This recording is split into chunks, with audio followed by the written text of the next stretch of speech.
Good afternoon, everyone. My name is Bilkis Usman.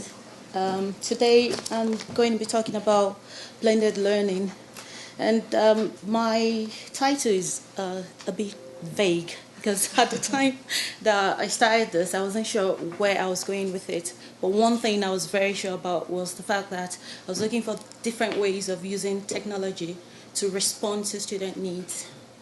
So I started with the idea of flexibility, but at the moment I'm thinking about technology as a tool for responsive learning or teaching rather than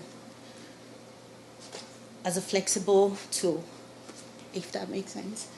Okay, so I'll talk briefly about the context, then a puzzle or issues that I feel needs to be addressed. Then I'll describe the blend, explain the guiding principles, some strategies, and I'm not sure if what I'm doing at the end is an evaluation because students are not participating in that.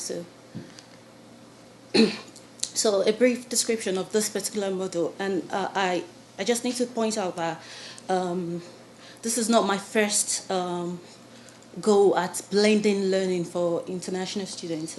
I did that last summer on a pre-sessional program, and I've done it on another module.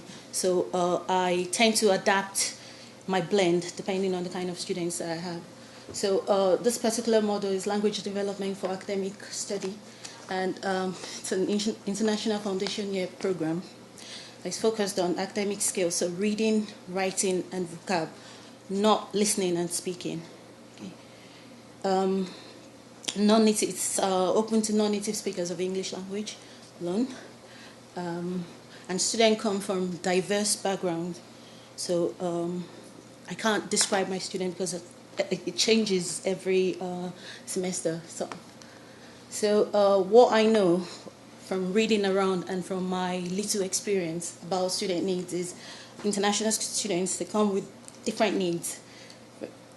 Language, that's linguistic needs. Culture, they come from different cultural backgrounds. They struggle with executive functioning skills in an English-speaking environment. Things like, time management, organizing their learning to meet up with deadlines, things like that. They need personalized learning. So and they need access to support and access to learning resources. Now, what I'm hoping to take out of this is to give students opportunity to be autonomous in their learning, but within a framework, because I don't think my particular students are ready to be fully autonomous. So my job is to give them a framework for them to be autonomous. I'm also hoping to give them different modes of learning, so multimodal learning, flexible access to course content, and then train students to use technology to enhance their English language learning or English language skills, and ultimately apply to areas of specialism. Okay, so whatever they take out of the model should be transferable to their subjects discipline. So the definition of the blend that I'm using for this model is here. It's a combination of technology and classroom instructions in a flexible approach to learning that recognizes the benefit of delivering some training and assessment online, but also uses other modes to make up a complete training program which can improve learning outcomes. I don't know about course. Okay, so it's not a flipped learning approach. I'm not using a flipped learning approach because I don't think my students are ready for the ideas behind the flipped learning approach. So what I do, and I'm going to show you now, is a brief description of the blend. There are 3 components to my blend. So there's a the KIITE space, where students have access to worksheets, PowerPoints, and assessment tasks. Okay? Is the face-to-face weekly traditional classroom, where, and I'm going to describe my roles in this different blend later, but where students work together, so sort of pair interaction, they have the opportunity to discuss their ideas about whatever learning activities they're meant to engage in and ask questions as well. The other side of face-to-face components is one-to-one tutorials, which comes after the blend. So KIITE, face-to-face, and then Google Folder. So this is where every week students have access to their material on KIITE, but then they have a Google folder, a dedicated Google folder where they store all their learning activities. And then they have most of the learning materials are designed using Word documents so that students can adapt their responses to the learning activities. So they can adapt worksheets. And also that Google folder affords me the opportunity to be there synchronously and asynchronously. So sometimes when they work on Google Documents, I'm also there looking at what they're doing. Or sometimes during the face-to-face, one-to-one tutorials, we're having conversations, basically. So I'm asking them, what do you mean by this? And the students are typing on their... So we're having that two-way conversation, both face-to-face and online.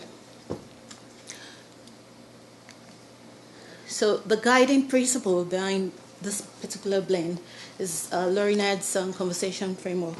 And the idea is technology affords the opportunity for tutors and students to interact one-to-one, and also for students to work together. But I don't feel my students are at that point yet. So I know that we've been talking a lot about collaboration, and I mentioned in my proposal that I'm using an adapted version of Lorinad's conversation framework. So I'm not using student-to-student collaboration at this point. It's more of tutor-to-student collaboration, hoping that by the time students are comfortable with the idea of using online,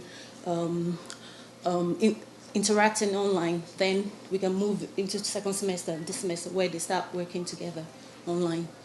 Also, there's the idea of computer-mediated language learning, where students have the opportunity to engage in text. I've deliberately kept this not very English languagey, so that at least everybody can relate to what's being done. Also, the idea of personalized learning, where technology affords the opportunity for students to work formatively on learning activities, and also have access to feedback from their tutor. And finally, the idea of flexible pedagogies by Gordon 2014 states that as tutors, we have very limited flexibility as to summative assessment. But what we can do is we can sort of be very flexible with formative assessments that we give students. So we need to take advantage of that, and technology gives you that advantage. Now, in this kind of blend, it's very important to be clear about roles.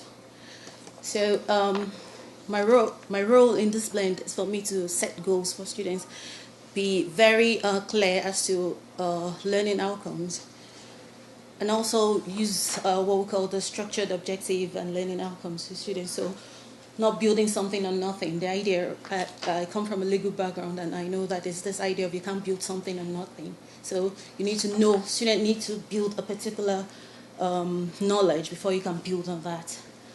So I know the previous presenter mentioned Sage on the Stage. My role in this blend is guide by the side, online. But in a traditional classroom, I'm more of a meddler in the middle. So I get students to work together in the classroom, and then I meddle. Okay.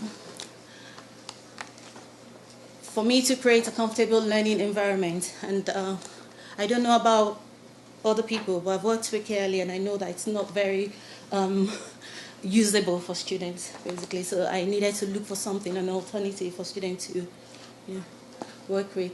And this idea of Granny Cloud by Mitra, 2011, who Bitra came up with the idea of self-organized learning environments. And if you look at it, we give students a lot of opportunities within the traditional learning environment. You ask students to sit where they're comfortable with. You ask students to work with who they're comfortable with. Why are we not doing this on KIITE? Why are we not asking students to access material that they're comfortable with first before working with something else? And I know this is a very weak argument, but my idea is for me to sort of give students opportunity to create their own learning environment. Thank you. But also, when you give students opportunity to work, it's almost like you're setting them out there. So the idea of Granny Cloud is for someone, like a grandma, to be there watching over you, and that's my role. That blend.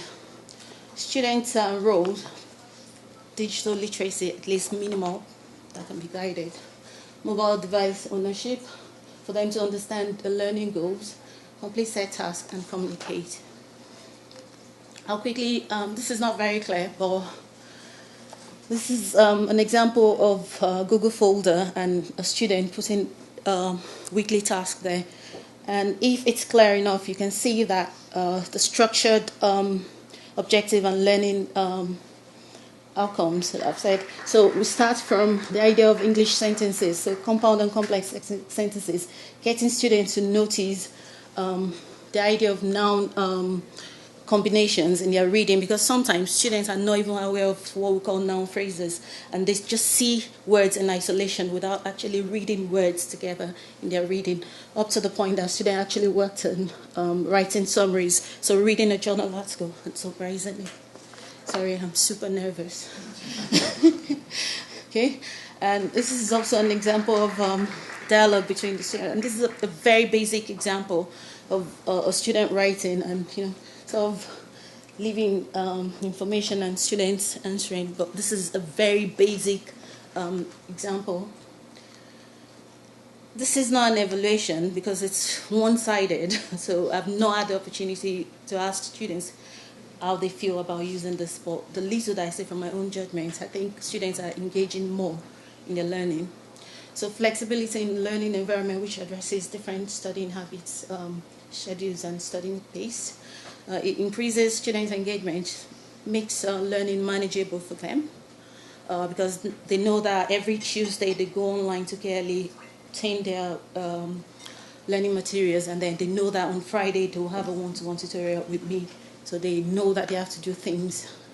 Contributes to overall mental well-being. And when I started with this whole idea of blended learning, I didn't even understand what mental well-being was like that. I didn't know that what I was doing was actually helping my students. Sorry. So one last thing I'm going to say is, for me, technology is a tool. I'll only use it when when it serves a purpose that face-to-face interaction will not serve. So I'll not just use it just for the sake of using it. And we should start rethinking how learning spaces can be adapted to make our curriculum healthy for our students. Thank you.